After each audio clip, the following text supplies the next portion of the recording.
हर जीतूत सो बनू छया गरीबा का बेटा माता ते सुनेरा छई दादी फ्योली जैसू दादाजी कुंजर छया छुट भूला सो बनू छुट भूली सो बनी छे रतुड़ा कठोड़ा।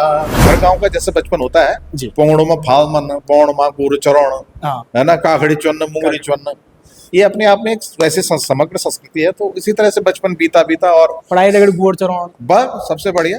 हाँ। और अगर पोंगड़ों में हॉल लगनो तो जोल में बैठना आते बा स्कूल जान फिर है ना, स्कूल में तो फिर पासी बात पर टकल लगन तब गोड़ दे और तब गोर दगड़ जान। हाँ सुनिंदो ना से लागा जागरण तो रे सुनिंदो ना से लागा जागरण तो रे। बड़ा बड़ा दावा क्या जन करते हैं आजकल, आप बामण भी करते हैं ना यारे साहब लड़का तो है लड़का था तय जमान मात गोरू खेती बाड़ी ये सब मूल्यांकन हो। वो जिस तरह का गीत गा रहे हैं वो एक रात का पॉपुलैरिटी उनके तो मिल सकती है, एक रात की प्रसिद्धि मिल सकती है, लेकिन एक रात दो रात के बाद वो दम तोड़ देते हैं। इस पर उन युवाओं को सोचना चाहिए कि वो ये दम क्यों तोड़ रहे हैं, क्योंकि आपके पास सोच नहीं है। नमस्कार साथियों, एक बार फिर से बहुत बहुत स्वागत है आपका बकछट पॉडकास्ट में। साथियों, जैसे कि आप सबको पता है कि यदि हमें किसी भी क्षेत्र के किसी भी भूभाग के बारे में जानना है तो सबसे पहले जानना होता है वहाँ की संस्कृति के बारे में। और जिस क्षेत्र की संस्कृति लंबे समय से जीवित है, लंबे समय से अपने जो आदर्श हैं, जो उसके मूल हैं, उनको जीवित रखे हुए हैं, तो उस क्षेत्र की पहचान एक अलग रूप में होती है। अगर हम उत्तराखंड की बात करें तो उत्तराखंड संस्कृति को लेकर लंबे समय से जो उत्तराखंड की संस्कृति है उसको संरक्षण करने को लेकर कई प्रयास किए जा रहे हैं। कई विद्वान हैं जो इस ओर काम कर रहे हैं। इसी सूची में हमारे साथ मौजूद है doctor Rakesh Bhatt ji. Doctor sir, आपका बहुत बहुत स्वागत। बहुत धन्यवाद शोभन सत्य सिंह जी, बहुत बहुत धन्यवाद सर। मैं आपको बता दूं कि डॉक्टर साहब जो हैं वो दून यूनिवर्सिटी में आप थिएटर पढ़ाते हैं। सर बहुत बहुत स्वागत है आपका। Thank you. आपने उत्तराखंड की जो संस्कृति है, चाहे आप बगड़वाल नृत्य ले लो, पांडव नृत्य ले लो, राधाखंडी ले लो, कई जो उत्तराखंड की जो लोक गाथाएं हैं उनको आपने विश्व के बड़े बड़े मंचों पर आपने रखा है जी। इन पर भी हम बात करेंगे, इनके बारे में हम विस्तार से जानेंगे। हम जानेंगे नंदा की कथा के बारे में जानेंगे, हम जो आपके कई मंचों पर आपने शायद 1000 से ज्यादा चक्रियों आपने करा चुके जी, उनके बारे में जानेंगे। उससे पहले मैं आपका बचपन जानना चाह रहा हूँ सर। कैसा बीता आपका बचपन और कहाँ बीता? कई बार कई मौकों पर आप जैसे बहुत मित्रों से यहीं से सवाल शुरू होता है कि बचपन कैसे बीता जी। बचपन आमतौर पर जैसा सबका बीतता मेरा भी बीता जी। और मैं एक ऐसे माहौल में पला बड़ा हूँ जो, अगर आपने उखीमठ क्षेत्र का नाम सुना हो, बिल्कुल, तो उखीमठ आप सब जानते हैं वो कला की धरती है, संस्कृति की धरती है। बिल्कुल। उषा अनिरुद्ध के विवाह की स्थली है, उसी के नाम उखा मठ से उखीमठ हुआ। और उषा की एक सहेली थी जी। चित्रलेखा का अगर आपने उल्लेख सुना हो तो चित्रलेखा अपने आप में एक समग्रता के साथ वो कलात्मक जीवन चित्रलेखा का रहा जी। तो चित्रलेखा का जो जीवन इतिहास जब हम पढ़ते हैं तो वो ललित कलाओं की बड़ी धनी थी, क्योंकि वो उषा अनिरुद्ध के समय काल की उषा की परम सहेली थी। तो मुझे ये लगता है कि चित्रलेखा ने जो विरासत उखीमठ क्षेत्र को, उस केदार घाटी को, मैं सिर्फ उखीमठ का ही उल्लेख नहीं करूंगा, उसमें पूरी केदार घाटी का, जिसमें हमारा केदार घाटी के बहुत से कस्बे हैं जी। चित्रलेखा ने, मुझे लगता है कि हमारे वंशजों को, हमारे लोगों को विरासत में कला दी है, जिसमें साहित्य है, संगीत है, नृत्य है, लोकगीत हैं। और आपने अगर कभी अध्ययन किया हो तो इस क्षेत्र में बड़े बड़े संस्कृत के विद्वान भी हुए हैं। बिल्कुल सर। और उन्होंने एक अपनी जो उसका संस्कृति का जो पांडित्य है वो हमारे घाटी में जीवित रखा है, और हम सब लोग उसी के संवाहक हैं। उन्हीं में से एक छोटा सा कलाकार मैं भी हूँ। और बचपन की आपने बात कही तो बचपन तो हमारा मेला खेलों में बीत दे, हमारे यहाँ मेला वंदन खेला वंदन है ना, पंडो मुंदन बगड़वाल तो ये सब हमारे जो मूल सांस्कृतिक जड़ें हैं, इन्होंने ही हमें पोषित किया है। बिल्कुल। और मैं ही नहीं, मेरे जैसे बहुत से लोग हैं जो बहुत करीब से, जिन्होंने इस संस्कृति को बहुत विराटता के साथ देखा है। जी। तो बचपन अगर मैं कहूँ तो हमारा बड़ा संस्कृतिमय गुजरा है, बिल्कुल। बहुत ही आनंददायक, बहुत ही जिसमें कह सकते हैं कि लालित्य जिस बचपन में रहा है। जी। पूर्वजों ने चूंकि कलाओं का संरक्षण किया, तो उस संरक्षण में हम भी पले बड़े हैं। तो भाई ये बचपन है, और गांव का जैसे बचपन होता है, जी। पोंगड़ो में फालमन, बौण माँ गुर चरण, हाँ। है ना, काखड़ी चुन्न मुंगरी चुन्न, ये अपने आप में एक वैसे समग्र संस्कृति है। तो इसी तरह से बचपन बीता और पढ़ाई रगड़ गुड़ चरण, बस सबसे बढ़िया। हाँ। और अगर पोंगड़ो में हॉल लगनो तो जोल माँ बैठना, आते बाद स्कूल जान, फिर है ना स्कूल में तो फिर पासी बात पर टकल लगनो, तब गोड़ दे, और तब गोर दगड़ जान, गोर दगड़ी जान का साथ अकेला नहीं होन, मतलब कुछ ना कुछ लियोन, या तो लाखड़ लियोन, या तो हमारे अवान बोल दें, कांगरा बोल दें देता है, ककड़ी के लिए। हाँ, लकड़ी, मतलब हमने वो बेल चढ़ाने के लिए, हमारे अवान कहते हैं उसे, राजमा रुजमा और ककड़ी वो के लिए। ककड़ी का बेल चढ़ानी है, सब्जी की बेल चढ़ानी है, तो अवान विलियन छल्ला छोड़ीता है। तो वो जीवन जो था उसकी अपनी एक मौलिकता थी, फिजिकल फिटनेस थी, उल्लास था, उमंग था। आज के बच्चों के पास तो वो बचपन रहा नहीं। बिल्कुल। क्योंकि न वो जंगल है, न वो धरती है, न वो खेत है, न खलिहान है। जी। सीमेंट के जंगलों में हमारे बच्चे रह रहे हैं, तो उस बचपन का एहसास तो वो कर नहीं सकते हैं। और इन्हीं पढ़ाई लिखाई के साथ में हमारी, क्योंकि सांस्कृतिक जो हमारा संरक्षण रहा है बड़े लोगों का, जी। उन्होंने हमें संस्कार भी दिए, संस्कृति भी दी है, शिक्षा भी दी है। तो बचपन ऐसे होते होते फिर हम आगे बढ़ते गए। कला के क्षेत्र में कैसे रुझान आए? अब वो कला तो आपने बताया कि हमारे जो पूरी घाटी है वहाँ की मिट्टी में कला है। जी। लेकिन आप, एक होता ना कि यार इस क्षेत्र में करना ही है। देखिए, एक तो ऐसा है सत्य सिंह जी, कला का जहाँ तक मेरा मानना, थोड़ा जेनेटिक भी होता है जी, वांशिक एक गुण भी होता है जी। तो हमारे परिवार में कुछ कलावंत रहे हैं जी। मेरे से पहले भी बाप दादा, हालांकि बहुत अपने रोजगार के अलावा उन्होंने थोड़ा बहुत अपनी कला का संरक्षण किया होगा जी। और चूंकि परिवार में बहुत से लोग फोक आर्ट से जुड़े रहे, वो रामलीला करते थे, स्थानीय स्तर पर ड्रामा करते थे, नाटक बहुत से हमारे यहाँ हुए हैं। कालिदास की भूमि रही हमारे पास में, काली मठ है। अभिज्ञान शाकुंतलम मैंने बचपन में देखा था जी। मेघदूत के कुछ अंश मैंने बचपन में देखे थे। वो क्या हुआ कि उसने कुछ आकर्षित किया तो नाटक के प्रति, गीत के प्रति, संगीत के प्रति रुचियां बढ़ती गई।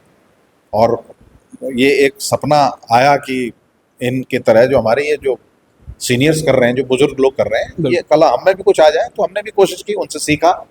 और बहुत से लोग हैं, आचार्य लोग हमारे यहाँ हुए हैं, संस्कृत के विद्वान हुए हैं, तो उन्होंने संस्कृत नाट्यों की परंपरा बहुत अच्छी तरह से चलाई। साथ साथ में स्थानीय जो बोली भाषा है, मंदाक्रांता छंद को संस्कृत में लिखने वाले हमारे सूर्यधरानंद जी जमलोकी जी, उनकी अश्रुमाला जब बचपन में पढ़ते थे तो एक लगता था अंदर से कि किस तरह से मतलब बुजुर्ग अपने संस्कृति को आत्मसात करते हैं। और बस ये अब इसी क्रम में फिर जवानी की तरफ आए। फिर उस समय तो आपको पता है कि रेडियो कल्चर हमारे यहाँ, रेडियो कल्चर, गढ़वाली गीत सुनते थे तो रेडियो से, फिल्मी गीत सुनते थे तो रेडियो से, और एक माध्यम रेडियो ही था। जो भी इंफॉर्मेटिव जो हमारे पास मीडियम था वो रेडियो था। और रेडियो ने हम जैसे लोगों को, हमारी पीढ़ी के लोगों को बहुत कुछ दिया। उसने एक प्रसार शिक्षा का काम किया, उसने सांस्कृतिक शिक्षा का काम किया। और रेडियो तो बाहर आप पता एक आदम एक परिवार में, फिर बाकी सब सुन रहे बस। और तो जब कह रेडियो जो कभी कभी तक खुशामत कर चार जाता, धार मत लगो तुम भी, हम भी सुनना, तुम भी सुनना। तो एक सामूहिक संस्कृति थी। न्यूज बहुत विशेष मायने रखती थी, क्योंकि गांव के सामुदायिक स्तर पर उस न्यूज को किसी एक परिवार में सुना जाता था। क्योंकि आप सब जानते हैं कि हम सब जो सैनिक बाहुल्य इलाके के लोग हैं, किसी न किसी परिवार का कोई ना कोई सेना में होता था। उसकी कुशल क्षेम जानने के लिए 9 बजे का जो शाम का बुलेटिन होता था, वो किसी एक अच्छे खासे परिवार जिसके पास रेडियो हुआ करता था, कभी कभार हमारे पास भी होता था, तो सब लोग उसको बहुत मन से सुनते थे। फिर उसके न्यूज के बाद और बहुत से ऐसे प्रोग्राम होते थे। तो क्या था कि वो एक सामूहिक चेतना हम सब के अंदर उस दौर में आई, चाहे वो सांस्कृतिक चेतना हो, चाहे वो सामाजिक चेतना हो, चाहे शैक्षिक चेतना हो, तो एक साधन था। और घर गांव की जो एक सामुदायिक संस्कृति थी, ब्यो जन हमर यौवन था, ब्यो तो ब्यो भी अपना आप में एक बहुत बड़ी सांस्कृतिक घटना ब्यो होती तो आप यानी कि वन डे का होगा है। वन डे हुई आप टाइम पर 2 डे में वन चा 2 डे छोड़ा महीनो वंचो पूरो पूरा महीना हाँ। क्या चरते के बारे में जरा बताइए कन ब्यो उनसे तब अगर जय दिन ये पता चली साहब कि फलाना जो छे हाँ फलाना आदमी ब्यो छे फलाना लड़की ब्यो छे तो हम तो बचपन में सुनेगी मतलब उमंग हो छे न्यू हुई के ब्यो मतलब वो दिन हमारे मस्तिष्क में छप गया समझ हाँ कि फलाना गति फलाना मंगसीर फलाना महीना फलाना जो भी तिथि जुड़ी हाँ अगर से ब्यो हुई तो उमंग एक अलग ब्यो के गुण खुशी हम तो खुशी क्या है गुणी दाला पकौड़ा बनला रोटना बनला अरसा बनला कलियो बनलो नया कपड़ा होला मेहमान होला घर में रंगत वाली फुरफुरी लगली लाखड़ो पैंट जलाए चांदनी लगली लाखड़ा फड़े और सबसे बड़ा उत्सव होता था जंगल में पेड़ काटने का डाल ढोल वाला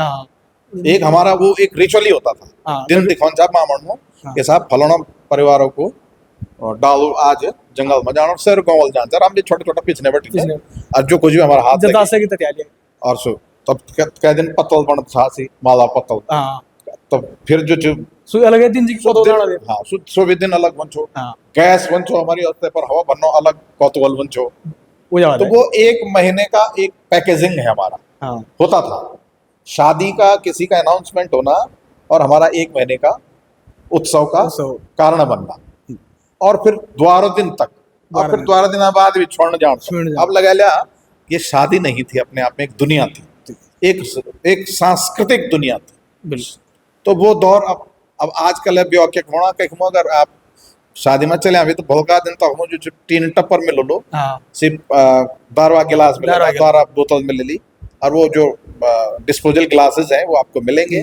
और एक ऐसा लगेगा सिर्फ कबाड़ के अमानवीय बर्ताव जिस तरह से लोगों ने किया है ये शादी तो पैसा तो फूक दिया गया लेकिन जो इकोलॉजी का सिस्टम खराब कर दिया आज के हमारे उत्सवों ने ये बड़ा दुर्भाग्यजनक फिर तब मांग लगत वाला सिर्फ वो मैं तय पर महीना को ब्यौरा बताऊं ना हाँ मांगल माँ जो गाय दिए जन गाय दी है ना और पौना भी खुश होना जन बोल दिया गाय पड़नी चाहिए फिर तो भी नहीं जवाब कहे जूता चुरेगी कहे चप्पल चुरेगी है ना तबार एक एक 2 रुपया विद्यान छात्र बहुत बड़ी बात है ते जमाना अगर बरना रहना अगर जूता चुरेगी ना हाँ। तो बिना दिया तो छोड़ ही नहीं सकता और वो एक उत्सव ही माना जाता था बिल्कुल और देखिए जो अपने अब उसकी यादें जब करते हैं तो थोड़ा भावुकता भी आ जाती है अपने लोकल वाद्य अपना स्थानीय जो परंपराएं है ना मंगलौर अलग से ऑन छाप गीत लगाना होता है गाँव की प्रत्येक नारी स्त्री गाली देना जानती थी मांगलों की इस परंपरा में तो वो क्या था कि हमारा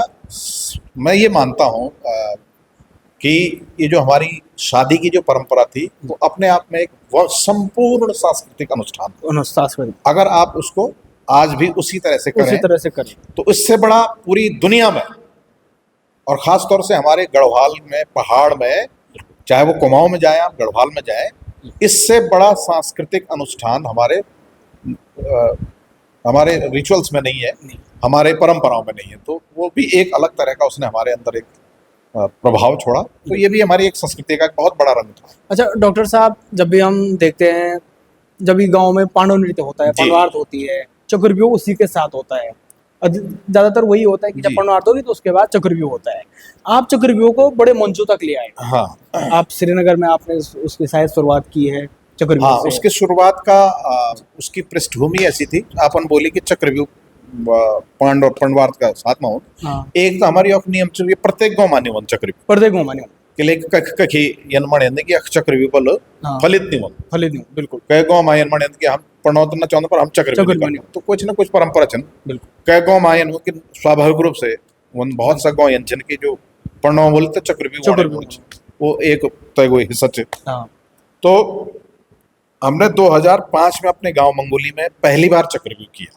अच्छा परंपराओं से थोड़ा हट करके लोगों ने कहा कि यार हमारे गांव में होता नहीं मैंने कहा थोड़ा सा रूढ़ियों को तोड़िए पंडवार्थ परंपरागत रूप से नाचे लेकिन ये पृष्ठभूमि पर थोड़ा चालू हम सबसे पहले यो गंधारी गाँव मांकर रुद्रप्रयाग ये बात 2001 की बात होली 10 दिसंबर या नवंबर की बात होली। अच्छा तो ये हमारा आप सब जानते कि आचार्य कृष्ण नौटियाल जी ने सबसे पहले ये परेड ग्राउंड में करी छो 1995 या 94 के आसपास की बात होली तो वो जब गढ़वाली में चक्रव्यूह करने की कोशिश करता हूँ ना हाँ। के से पहले हिंदी मार मंचो वो बाकी संवाद चौपाई हमारा हिंदी का संवाद मंचा अलग अलग तरह से उसको रामलीला स्टाइल में हाँ। नौटंकी स्टाइल में और उत्तर प्रदेश के जो बहुत सारी भाषाओं को mix- नौटंकी शैली में उसको हम लोग करते थे तो वो हाँ। बहुत प्रभावी नहीं जान पड़ता था उस समय हाँ। और जब हम उन गंधर्व में ये शुरू करे हाँ तो ये आचार्य कृष्णनंद नौटियाल जी के स्क्रिप्ट का आधार मानित है और लोग उन भी पर पुरोहित जी और कांडपाल जी पुरोहित डीआर पुरोहित जी और उनको भी अपना उनको एक कंसेप्ट छोयो बिल्कुल तो जब हमने गंधारी में शुरू करी तो काफी पॉपुलर हुए नौ हुए गढ़वाली में और खासतौर से मीडिया अटेंशन सबसे हाँ। ज्यादा गंधारी में हुए हाँ तो गंधारी बटिन हम चली था फिर यह तो रीच को जो एक प्रोग्राम हम विरासत में हमन करी हाँ विरासत बटिन हम एनएसडी गए national school of drama Delhi हाँ आईजीएनसीए गए और पता नहीं अब तो इतना भी याद नहीं कितने हमने शो कर दिए बिल्कुल तो ये एक इन माइल स्टोन बनी कि एक भाषा बोली पहनावा और रीति रिवाज ट्रेडिशन जेस्चर इन सब का एक बहुत सुंदर एक पैकेज बना हुआ है गढ़वाली चक्रव्यूह वो आज इतना बड़ा माइल स्टोन बन गया है कि लगातार अब ये सीजन शुरू हुएगी अब कार्यक्रमों हाँ तो हम उस सितंबर अक्टूबर नवंबर दिसंबर तक तो द्वि तीन बुकिंग थी नहीं गिने की जो चक्रव्यूह अब उस वर्ष भर चल रहा हमारी हाँ तो एक साल में हम 10-12 शो तो येगा वन अच्छा जब चक्रव्यूह में त्याग दो आप चक्रव्यूह ते में बहुत सुंदर गायन अभी मैंने जब अभी मैंने तब भेजा चला तो वे कुछ लाइन अगर आप हाँ हाँ बिल्कुल वो गीत वे के बारे में मैं आपको बताऊं कि गढ़वाल और कुमाऊं के अंदर या अन्य क्षेत्रों के अंदर जो अलग अलग धुन छन हाँ उन धुनों को हमारे वे में प्रयोग करियो छ पूरा चक्रव्यूह पूरा संवाद था जी संवाद अदायगी में जो पंडवणी जता बोलन पंडवणी का अलावा हाँ और भी बहुत इन धुन छन जमा जन पगड़वाली छ बगड़ोई नगवाली बोलदा हमारी और हाँ जागर वार्ता बोलदा हमारी और तो यूं धुनों को समावेश से हुआ हाँ। ये धुन में तो जनापन यू वे को उल्लेख करी जी एक गीत में आपका सुना जब अभिमन्यु हाँ जान भीतर जी तो पांडवों की तरफ से जो गीत गए जन हमारा कोरस दल बिल्कुल गाता था हाँ सुनिंदो ना से लाड़ा जागरण तो रे सुनिंदो ना से लाड़ा जागरण तो रे ये तेरो रच पाल बोलो बड़ा भीम जोधा दृष्ट क्यों साथी की वीर संग चलेला ए बैरियों का चोर छतर हुआ पीछे दे सुनिन धोना से लाड़ा जागरण तो रे हे आज वो दो हार मान यू पांडों को बंसा तेरा खिलाज कुल की अर्जुन कांस पीठ देखी तेरी बाबा दिखे तू थोड़ी सुनिन धोना से लाड़ा जागरण तो ये ध्वनि अनशन है कि जो आपकी आत्मा में बिल्कुल आत्मा में बसे नहीं और इन लोगों को और सुनना बहुत ही धुन चंगी बहुत और हमारे जो नाटकों की परंपरा है वे मां सबसे हमारा जो पक्ष रहे जो जन लायक पक्ष जो हमारा लोक संगीत को प्रयोग बिल्कुल जो हमें मैंने जो भी लोक नाटक करे ना वे मां ये बात को बहुत विशेष ध्यान में रखे कि लोक संगीत हमारो जिंदा रहो ये अलावा बगड़वाल नृत्य होना हमारे बगड़वाल नृत्य होना हमारे तो बगड़वाल नृत्य में अपन क्या शो करे ना थोड़ा कुछ के बारे में बगड़वाल नृत्य भी हमारा शैलेंद्र तिवारी हमारा मित्र छन एक स्क्रिप्ट ओनली की है ये तो वो हमन करी आज से करीब 15-17 साल तो हुई बोला और अलग अलग जगहों पर अलग शो करें तो बगड़वाल बड़ी हमारी बड़ी प्रचलित प्रथा है ना जी तो आप बगड़वाल तो अपन सुने बोलो थोड़ा मैं भी सुने दे बगड़वाल हाँ हाँ जागरण तो भेजा मेरा भूमि का भूजा जागरण तो भेजा मेरा मोरी का नारायण राज्य की भूमि माझ धरे स्योलु धरे पलो स्योलु धरे पलो जैन फोटो धरे स्योलो ये धरती ते प्रणाम बोलती है धरती में हम फोटो के स्योलो करी धरी हमारा लोक वंदना में इष्ट आराध्य की भी पूजा बहुत सुंदर तरीके से करी छे और तब ये गाना में हर जीतू ते सो मनु छया गरीबा का बेटा माता ते सुनेरा छई दादी फ्योली जैसू दादाजी कुंजर छया छुट भूला सो बनू छुट भूली सो बनी छे रतुड़ा कठोड़ा टीरी में जो तेंग ससुराल तेरा थोड़ा कठोर बोल देता था खेट पर्वत का पास में राजा मान साइन दीने कबीड़ा को जाऊं बगुड़ी जीते के हुए जीतू बगड़वा माधो माधो सोची तो पवार क्या जाने क्या वेगे राम तजे तो पवारा बाजा घाटवाड़ियों को तेना भगवाड़ी गाए अड़ब्याई बेटियों को तेना खाए ठाकुर मासो बाजा रह गया जीतू तेरा बगुड़ी का शेरा माता ते सो मेरा तेरी धावड़ी लंबी बाजा रह गया जीतू तेरा बगुड़ी का शेरा माता सुमेरा तेरी धावड़ी लंबा गीत छ नहीं है ये बहुत लंबा गीत छे और यूं गीतों पर पूरी रात खुल जाती हमारा जो बाजगिरी होता ना बगड़वाल गान वाला होता ना से रुवे देना लोग था रुवेजन में जब छोटो मैं छोटा में सुनी छे आज तेवा फोन पर कई बार सुनी सामने में सुनो आज मौका मिली तो सिया ताजी हुएगी बचपन तो ये हमारी मौलिक धुन छे ना जो हमारे केदार घाटी में ये धुन बहुत प्रचलित छे बिल्कुल और धुनों की अपन बात करी धुन पर एक विशेष फोकस दिया जाए कि आज की जो लोक धुन छे हाँ जीवित जी अपन नंदा की कथा भी करी जी नंदा की कथा का बारे में नंदा कथा भी 1000 शो है 1000 हाँ और डॉक्टर नंद किशोर हटवाल जी था बहुत याद करना चाहूँ मैं हर बातचीत में उल्लेख यहाँ करते मैं कि लेके जो संग्रहित जो जागर गीत छे गीत नाटक छे बहुत पसंद करते लोग के हिसाब से जी कहानी बनी या कुद कुदना बनी में यूज करी हाँ धुन तो बहुत मतलब मैं सिर्फ इन करी कि जो जो तोंगी मौलिक धुन छे हाँ तो ही मौलिक धुनों से थोड़ा बहुत प्रयोग करीता है और जो धुन में था लेकिन कि जो थोड़ा डल हो सके नाटक का हिसाब से हाँ। वो मैंने अपने हिसाब से बने ना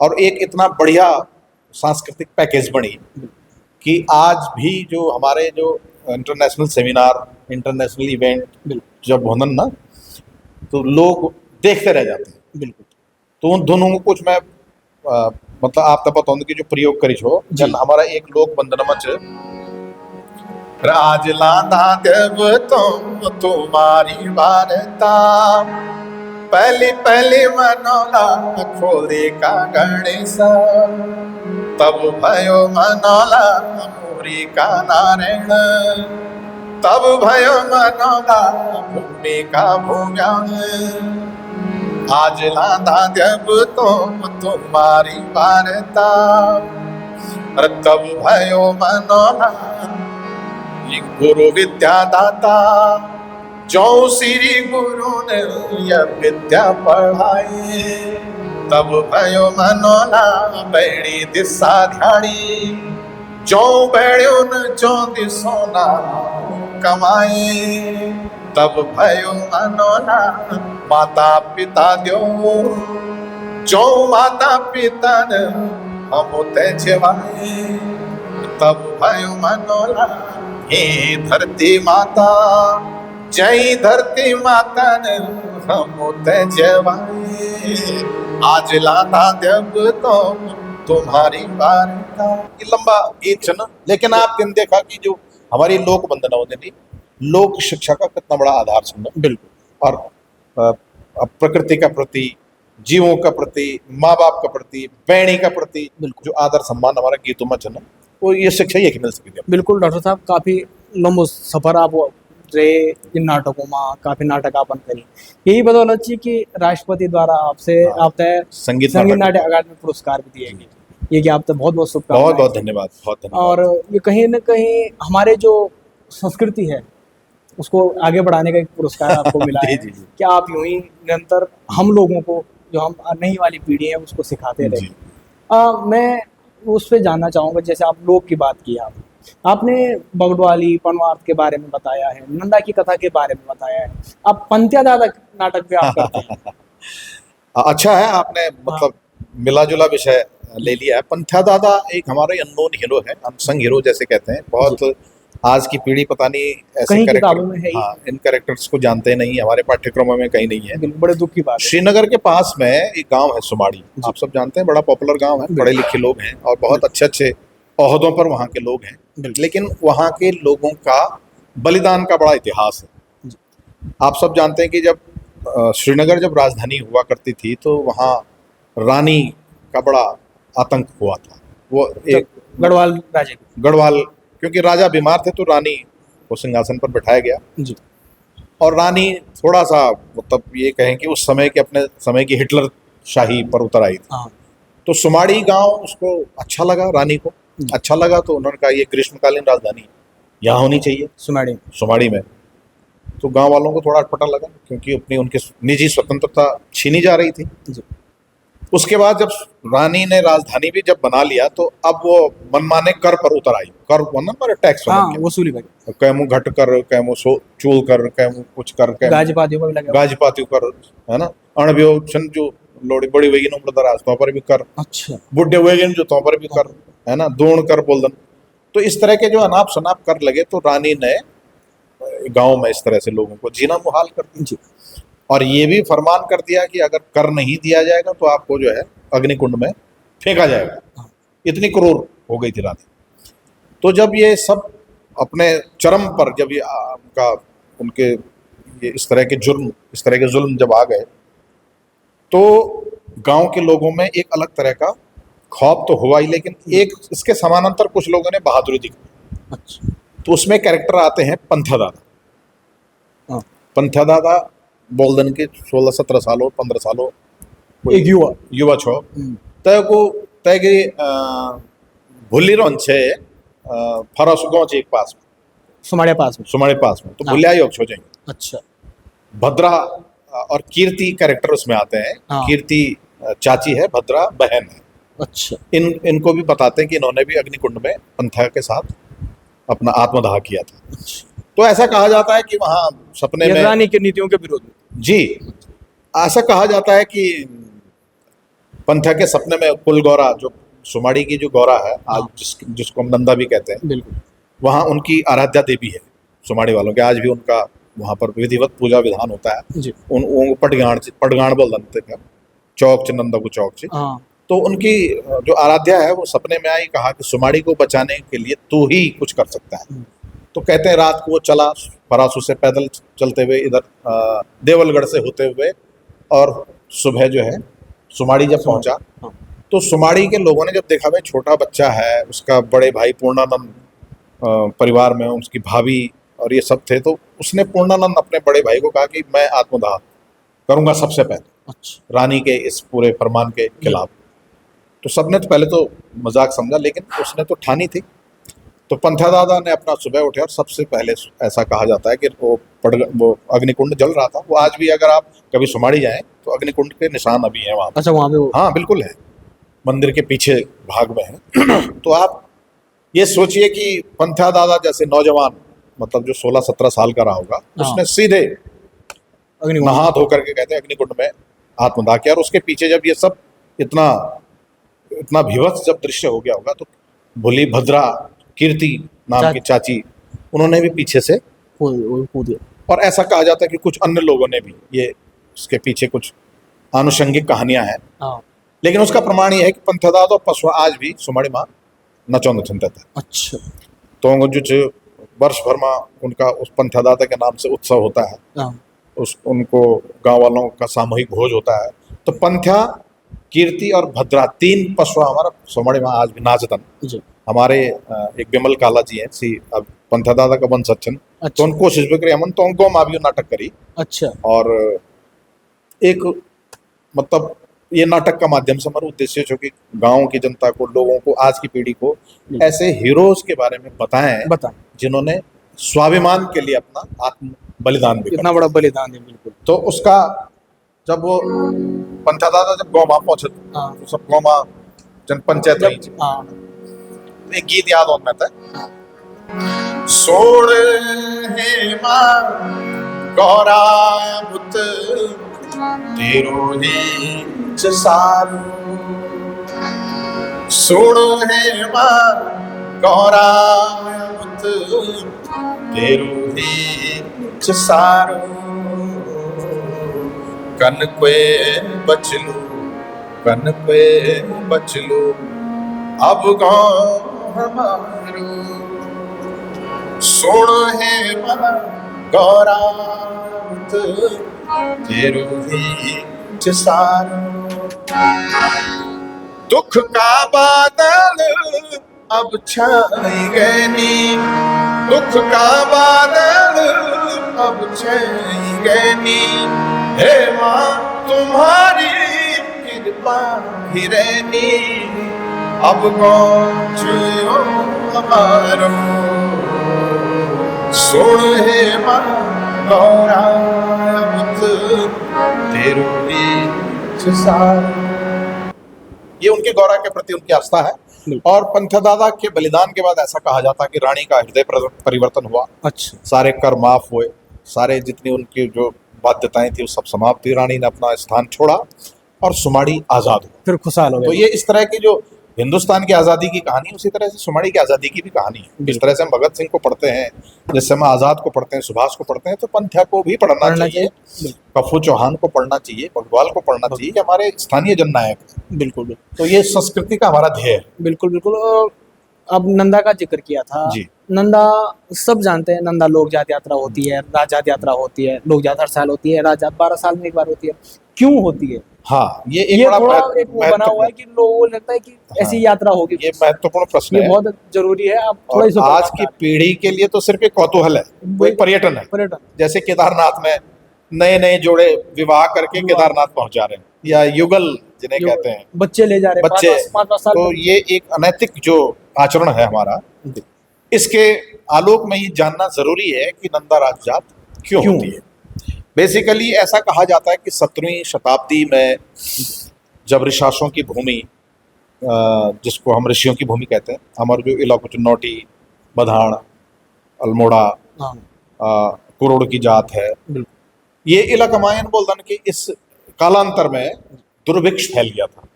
दुर्भिक्ष का मतलब होता है भूखमरी फैल गई और अन्न की जगह जो है वो कूड़ा करकट होने लगा।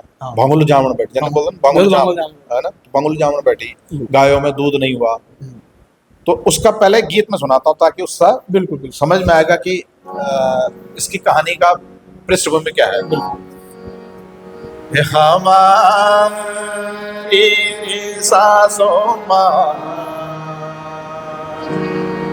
कैको लागे दोसा, हमारी सासों माँ गौरा जी को दोसा,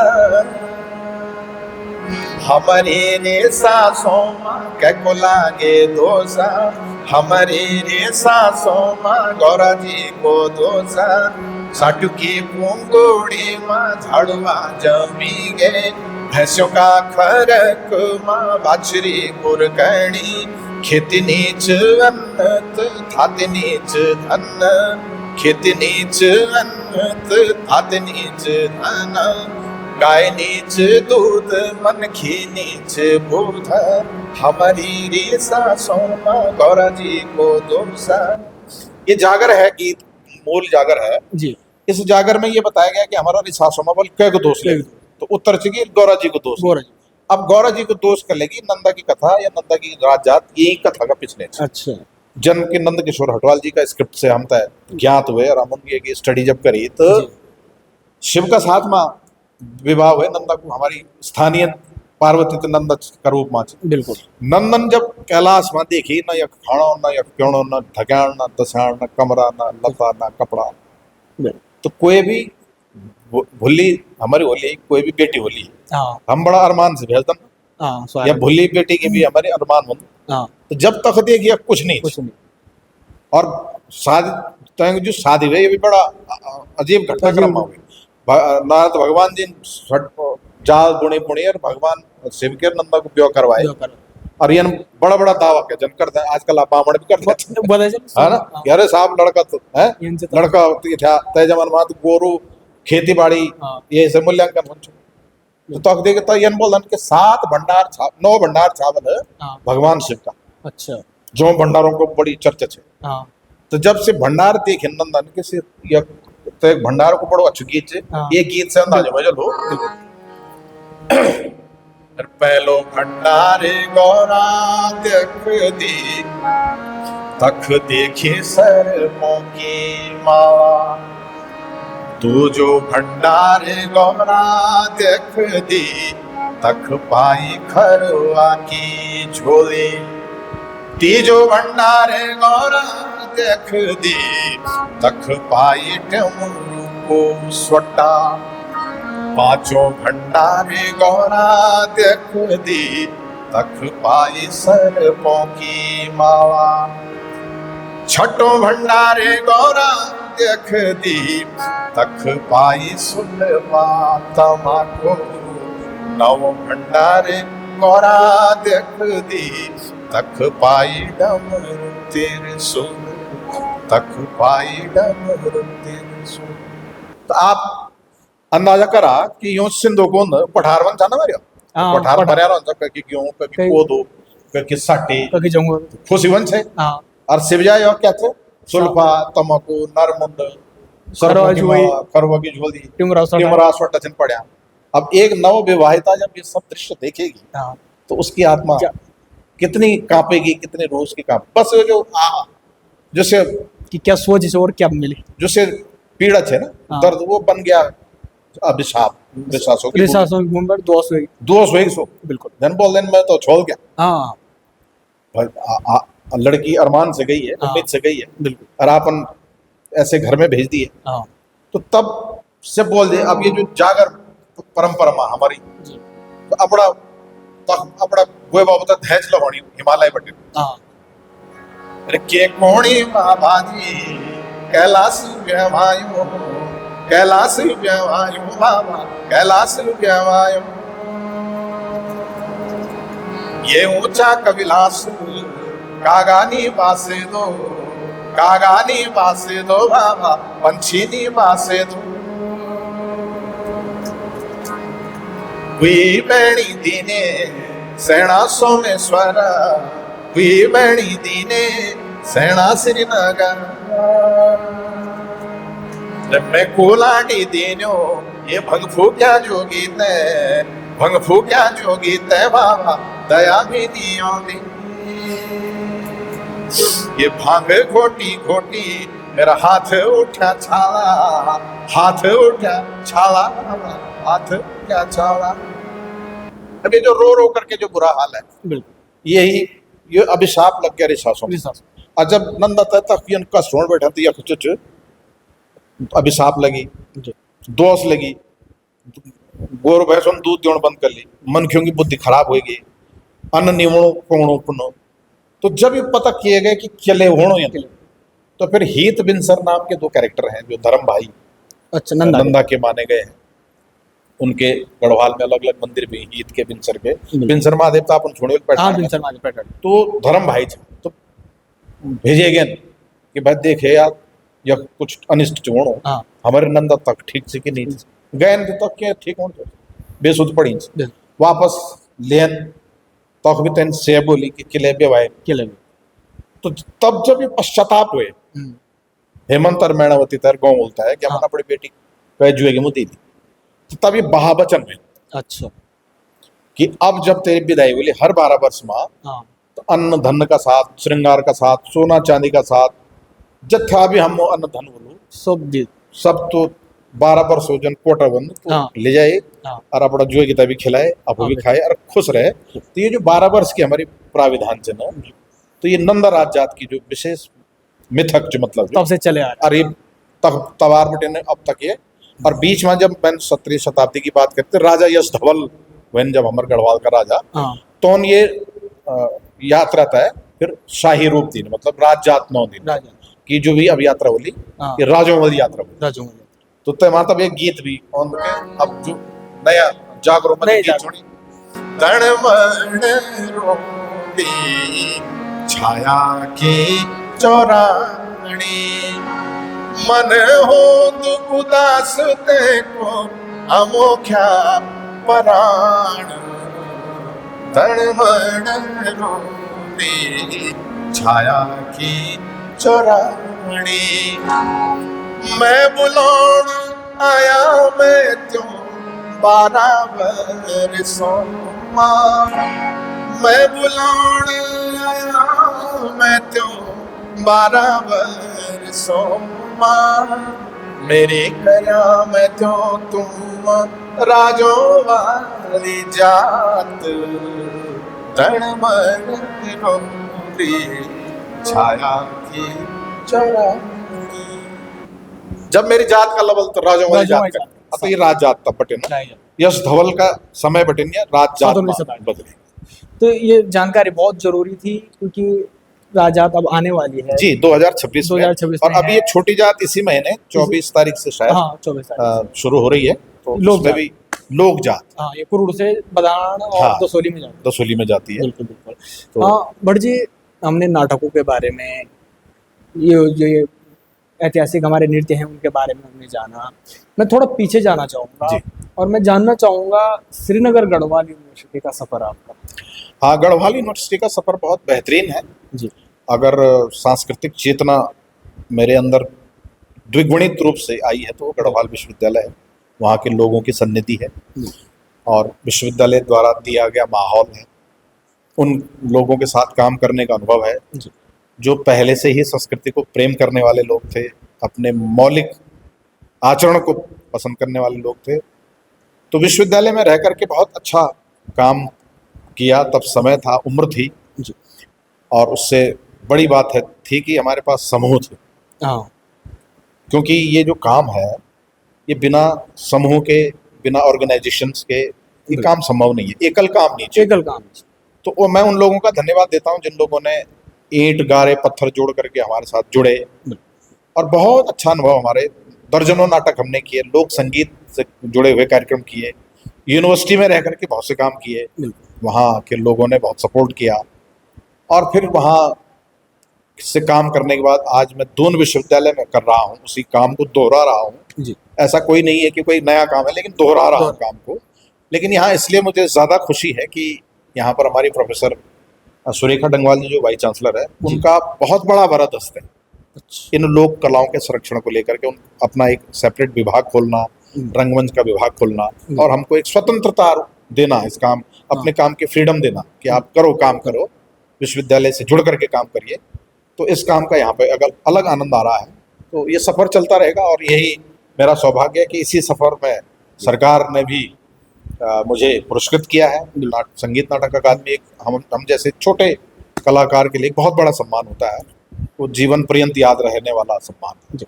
आपने समूह का जिक्र किया बीच में कि अकेला कुछ नहीं होता है, उत्सव ग्रुप की कब नींव रखी थी? हाँ। इसके बारे में कुछ बता दीजिए। उत्सव ग्रुप की स्थापना हुई थी वर्ष 2013 में, अगर आपको याद होगा केदारनाथ आपदा का समय था और जब चारों तरफ एक नैराश फैल गया था। बिल्कुल, हम लोग बहुत खासकर केदार घाटी तो केदार घाटी बहुत टूट गई थी, घरों के चिराग बुझ गए। बिल्कुल, केदारनाथ में काम करने वाले लोग जो हमारे युवा थे, रोजगार के लिए जो गए थे, उन घरों में मतलब आप समझ सकते हैं उनकी पीड़ा आज भी है। बिल्कुल, भले सरकार कितने भी मुहैया करवाए मदद, लेकिन वो पीड़ा, वो दर्द, वो जख्म भरे नहीं जा सकते। बिल्कुल। तो उस दौरान सांस्कृतिक चेतना भी हमारी शून्य हो गई थी। मतलब जो एक होता है ना कि हमारे यहाँ जो उत्सव धर्मिता थी, जी पंडोना दिन बंद हुई छा, बंद हुई, बहुत- रामलीला बंद हुई छे, तो स्कूला कार्यक्रम में स्कूला कार्यक्रम बंद हुई छा, निराशाएं थी चौतरफा। तो मन में ख्याल आया क्योंकि हमारे पास एक ले दे करके एक ही साधन है, वो है संस्कृति का साधन। तो हमारे कुछ मित्रों ने मिलकर के उत्सव ग्रुप 2013 में हम लोगों ने बनाया जी। और उस ग्रुप के माध्यम से थोड़ा सा हमने चेतना जागृत करने की कोशिश की। ऊखीमठ क्षेत्र में गए, गुप्तकाशी क्षेत्र में गए, दूसरे और केदार घाटी के टूटे फूटे इलाकों में गए, तो लोगों को इकट्ठा करने की हमने कोशिश की कि कुछ नहीं हो सकता तो सांस्कृतिक रूप से हम चेतनाशील तो बन सकते हैं। बिल्कुल, क्योंकि जब आप सांस्कृतिक रूप से जब संबल होते हैं तो फिर जीने की एक इच्छा भी जगने लगती है। तो 2013 से फिर हमने लोगों को जोड़ते काफी लोगों को इसमें जोड़ा और आज लगभग ये 10-11 वर्षों का सफर है। राष्ट्रीय स्तर पर बहुत सी जगहों पर हम गए उत्सव ग्रुप के कार्यक्रमों को लेकर के। आज सरकारी, गैर सरकारी, संस्थागत, गैर संस्थागत सब तरह के आयोजनों में अपना हमारा जो समूह है वो राष्ट्रीय स्तर पर भी पंजीकृत है, राज्य के स्तर भी पंजीकृत है। और ऐसा माना जाता है कि उत्सव ग्रुप के जो कार्यक्रम है बड़े ऑथेंटिक होते हैं, रिसर्च ओरिएंटेड होते हैं। बिल्कुल। और उसमें वो सब कार्यक्रम भी जो हम पहले से करते आए हैं। इससे पहले मैं शेलनेट ग्रुप से जुड़ा रहा, विद्याधर श्री कला से जुड़ा, उससे पहले स्कूल कॉलेजेस लाइफ में दूसरे और संगठन थे। तो संगठन की जो एक ताकत को एहसास कर सकते हैं हम कि संगठन से जुड़ करके आदमी बहुत कुछ कर सकता है। इस आशय से हमने इस ग्रुप का निर्माण किया। अच्छा भट्ट जी, वर्तमान जो युग है सोशल मीडिया का जमाना है, सबको बैठे बैठे सारी जानकारियां मिल रही है, फोन में सब कुछ देख रहे हैं। खासकर युवा पीढ़ी के लिए आप लंबे समय से थिएटर कर रहे हैं, आप थिएटर से जुड़े हुए हैं। थिएटर को लेकर युवा पीढ़ी कैसे देखते हैं आप? क्या युवा पीढ़ी में रुझान है? आपने कई थिएटरों में देखिए ऐसा होता है जी कि थिएटर में मेन चीज होती है आपके कंटेंट की, विषय वस्तु की।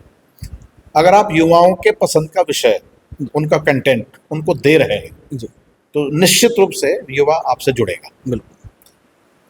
जो हम उम्र लोग हैं, हमारी मतलब प्रौढ़ावस्था जिसे कहते हैं, उस दौर का कंटेंट आप थिएटर में देंगे, वो चाहे परिवार की समस्या हो, समाज की समस्या हो, उस कंटेंट को आप उस आयु वर्ग के लोगों को देंगे तो वो जुड़ेंगे। बुजुर्गों को उनका कंटेंट देंगे तो जुड़ेंगे।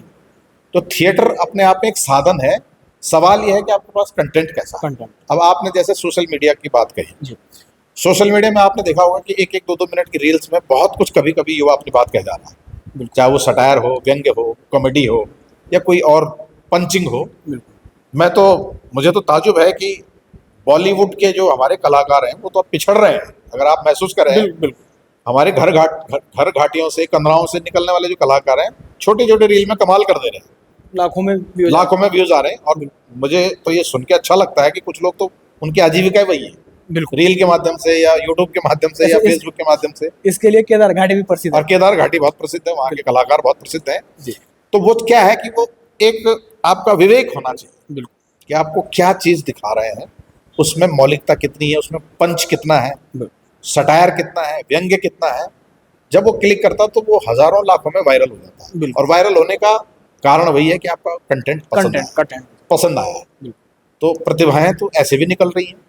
आज 3 घंटे की फिल्में देखना कोई पसंद नहीं कर रहा, अपना मोबाइल इंस्टॉल करिए, 1-1, 2-2 मिनट पर आपका वो पूरा मनोरंजन हो जा रहा है, वो पूरा कंटेंट आपको मिल रहा है। तो ये अच्छा एक सिंबल है, वो कलाकारी के लिए भी अच्छा है, प्रतिभाओं के लिए भी अच्छा है। लेकिन जब कभी कभी हम सोशल मीडिया का दुरुपयोग होने लगता है तो वहाँ थोड़ा सा हमें दुख होता है। उस पर थोड़ी रोक होनी चाहिए। सोशल मीडिया पे इस तरह की मतलब जिन्हें कहते हैं ना अनचाही स्थिति नहीं बननी चाहिए, जिससे देखने में लिमिट होनी चाहिए। हाँ, देखने में असहज हो। बिल्कुल ऐसा हमारी खासतौर से जो घर गांव की महिलाएं, उनको इस बात का बहुत ध्यान रखना चाहिए। और कभी कभी सीमाओं को उल्लंघन करते हुए वो अपनी चीजों को प्रस्तुत जिस तरह से कर रहे हैं, उस पर थोड़ी सी उनको सोचना चाहिए, विचार करना चाहिए। आपने प्रतिभाओं का जिक्र किया। अगर मैं संगीत की बात करूं उत्तराखंड में वर्तमान समय में, आपने कहा कि जैसे हम चक्रव्यूह देखते थे तो वो बहुत सारी चीज़ों से, कुछ हिंदी में होता था, कुछ अवधी भाषा में, उसमें चौपाई दोहे वगैरह आते थे।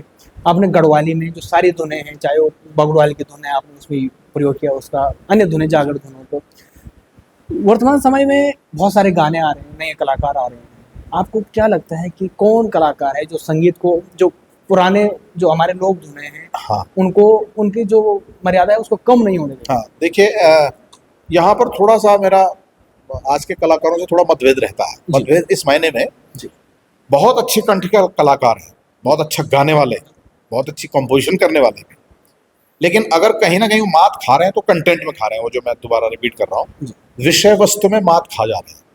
किसी भी गीत की उम्र तब होती है जब उसके अंदर कुछ ऐसा विषय हो जो सदियों तक बोध करवाया।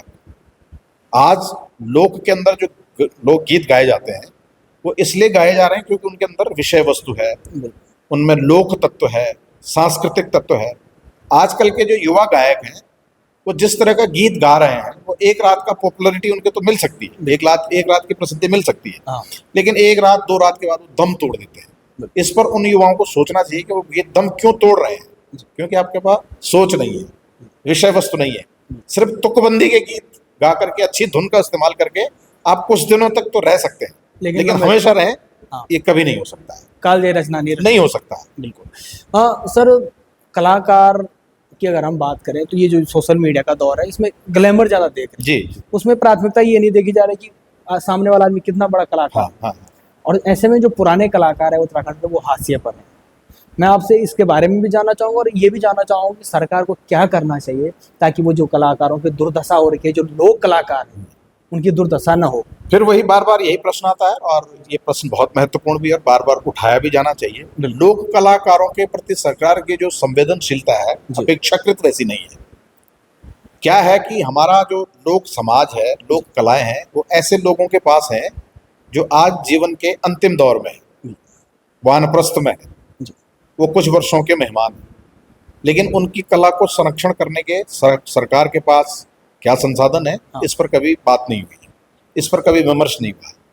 और उसका एक आधार होता है कि आपको एक रिसर्च प्लानिंग करनी चाहिए, डॉक्यूमेंटेशन का प्लानिंग करनी चाहिए, उनके वीडियोग्राफी की प्लानिंग करनी चाहिए, उनसे हमको ज्ञान प्राप्त हो, उसके हस्तांतरण के तरीके क्या हो सकते हैं, इन पर बात होनी चाहिए।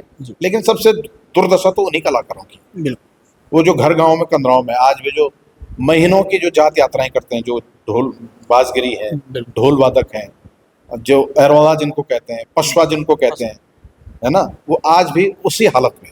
बिल्कुल। और उन गीतों की उन धुनों की नकल करके हमारे आज के जो एक आध रात के जो कलाकार हैं वो हीरो बनने की कोशिश करते हैं। तो कभी उन कलाकारों ने ही सही कभी उनके प्रति सोचा होता, हाँ, है ना। आज बीमारी से लड़ रहे हैं ऐसे जो हमारे कलाकार हैं, उनके पास सरकार की कोई पॉलिसी नहीं है, उनकी स्वास्थ्य योजना नहीं है, उनका जीवन बीमा नहीं है, उनकी पेंशन किस मात्रा में है या नहीं है, ना के बराबर है। तो जब ये सब प्रोत्साहन नहीं मिलेगा तो वो पीढ़ी खत्म हो जाएगी और आज की जो पीढ़ी है उससे ज्ञान हस्तांतरित नहीं कर पाएगी।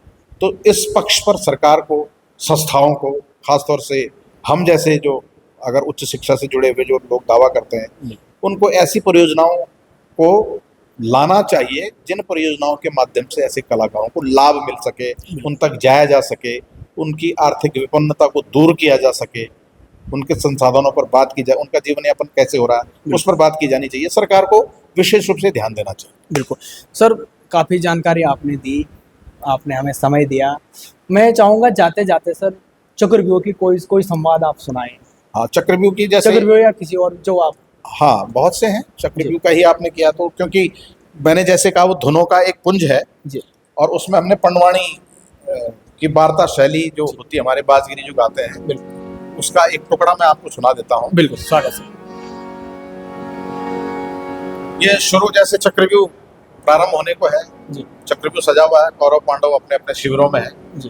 तो कौरव से कागली रेवा रहे कहते ना, आज व्हाट्सएप मैसेज होनो, हाँ, तबार कागली होच्छे, अच्छा कागली मान लिया क्यों जो रेवरे जो सुपन मुझे हे जदे वो जो हार लगो दो 5 भय पड़ोते जदे वो जो हार लगो दो माता कुंदी का रानी दुर्वादा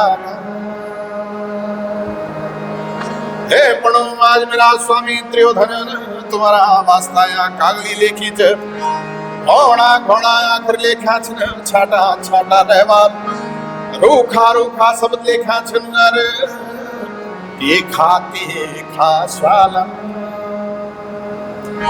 आज गुरु द्रोणाचार्य ने चक्रव्यूह की रचना करें अतः तुम युद्ध कनो न्यो तो भेजो च आज तुम चक्रव्यूह भेदते विजयी तुम्हारी नी भेद सके तो ये कुरुक्षेत्र में तुम हार मान क्या अभी हमारा गीत बिच प्रोज बिच धुन बिच सब कुछ है बिल्कुल ये हमारी पंडोणी की विशेषता है। बिल्कुल तो सर बहुत लंबी बातचीत हो सके छे लेकिन समय सीमित होना हर चीज को। हाँ बिल्कुल सर, काफी चीजें तो सर समय देने के लिए बहुत बहुत बहुत धन्यवाद शुक्रिया, आपका। बहुत धन्यवाद शोभन सत्य सिंह जी। जी आपका ये जो दो नाम है ये इसका मैं जान सकता हूँ? मेरे पिताजी का वाह क्या बात है। जी पिताजी को भी आपने अपने साथ हाँ, सम्मान सिंह मेरा नाम है, सम्मान सूचक नाम दिया, बहुत अच्छी बात है। चलिए सर, बहुत बहुत धन्यवाद समय देने बहुत शुक्रिया, बहुत धन्यवाद। और हमारे दर्शकों का भी बहुत बहुत धन्यवाद। मैं लगातार आपको उत्तराखंड की जो हस्तियां हैं उनसे आपको रूबरू कराता रहता हूं ताकि हम लोगों को कुछ नया जानने को मिले।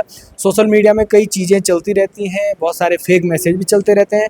इन सब के इतर जो सच्ची और सटीक जानकारी है वो आप सब लोगों तक पहुंचाई, ये हमारी प्राथमिकता है। आपका प्यार बना रहे। बहुत बहुत धन्यवाद।